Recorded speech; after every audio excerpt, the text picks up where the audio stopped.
بسم الله الرحمن الرحیم. دشمنان ما می‌دانند ادامه جنگ یعنی ویرانه دیگری بر روی پایگاه‌های ویرانه‌شان که قابل بازسازی نخواهد بود. نهال انقلاب اسلامی به درختی تنومند و ریشه‌دار و غیر قابل شکست تبدیل شده است. داغ داریم اما خسته نیستیم. داغ‌های ما موتور محرک ما برای کوبیدن شماست. در ادامه سیر برتری ملت و نیروهای مسلح کشورمان اجازه باز تولید زهرتان را نخواهیم داد. راه شکست شما را یاد گرفته ایم و آن مقاومت است. تغییر موازنه قدرت که از مدت‌ها قبل رخ داده حالا صدایش در قالب آژیر مرگ به گوشتان میرسد.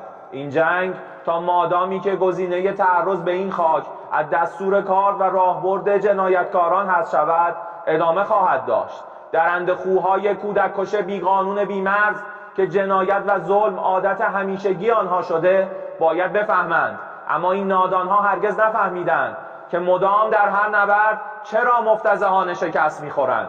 اجرای بی‌نقص و بی سابقه اقدامات آفندی و پدافندی ما دست بلند ایران در آسمان نفوذپذیر دشمن را عیان کرده است و من نصر الا من عند الله العزیز الحکیم.